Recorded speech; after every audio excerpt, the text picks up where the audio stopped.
Do I have to talk to the police in Washington State? That might be a question you have. You might have just typed that into the computers while you found this video. So, do you have to talk to the police if they want to talk to you about something? Well, that's a good question. I'm here to answer it. My name is Lance Fryrear, and I'm the Defender of Justice. Defender of Justice. Defender of Justice. Defender of Justice. And I don't normally look like this. I look like this.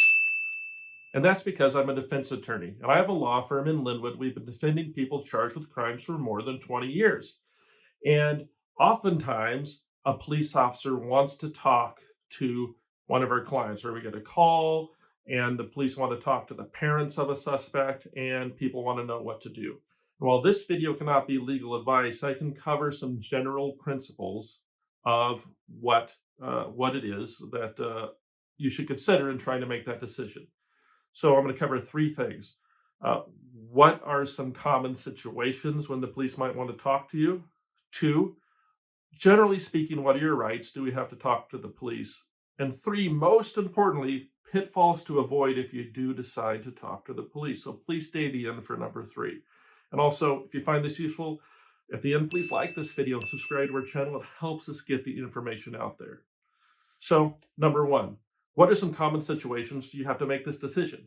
Well, it could be you're suspected of a crime, maybe a hit and run charge, or they think you're a DUI that got away, or someone's complaining that you trespassed on their property, or even worse, someone's complaining that there's some type of sex offense that you're involved with. So if you're a suspect, it's very clear that you don't have to talk to the police. You have a right to remain silent. Well, what if you're a parent and they're looking for your kids? Do you have to talk to the police? Again, we are not required to talk to the police. We're able to say, I don't have anything to say to you. Okay. So that's another situation. Another time the police might want to talk to you is if they think you're a witness to a crime. Do you have to talk to the police if you're a witness? Again, you might have something that you don't want to say. So you do have the right to not speak to the police. So I've covered it a bit. Number two, what are our rights when it comes to these type of things?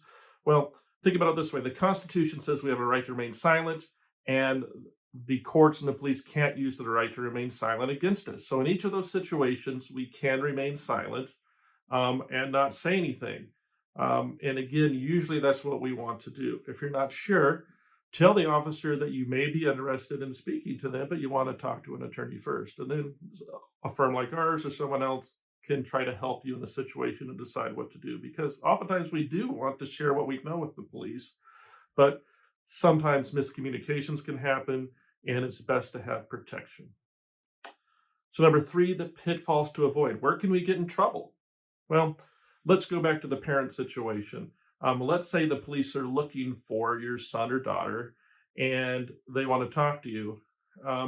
Well, we don't have to talk to them, but if we do talk to police, it's a crime to lie to the police.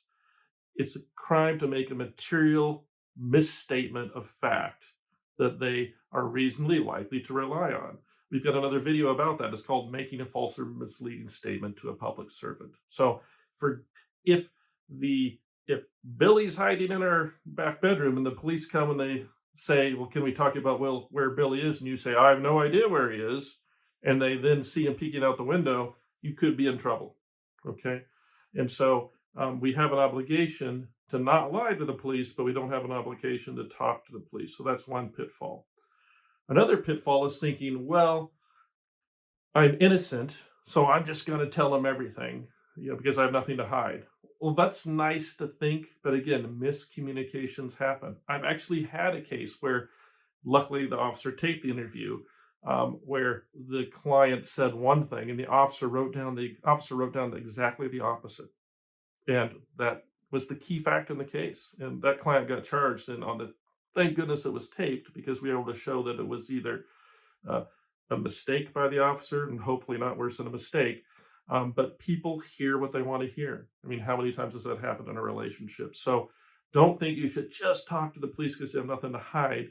At the very least, you should consider having an attorney present or advise you about what the best way to put it is, because what the officer's looking for may be what you don't understand they're looking for, and you could misspeak trying to be fair and create a situation you don't want. So that's something to try to avoid.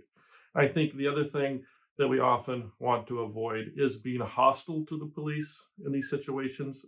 Police officers, for the most part, are just trying to do their job. And oftentimes, if we're hostile to the police, they'll think worse of us. It's also just not the right thing to do. So if you are considering talking to the police, try to be nice about it. Say, look, I may very well may want to talk to you, but I think I want some help first. So those are some things to watch out for. So if you found this helpful, please like this video and subscribe again.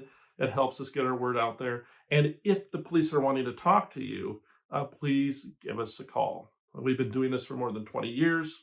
We'll be able to hear what's going on and give you our best guess about what you should do and possibly get involved in your case if that's what you want.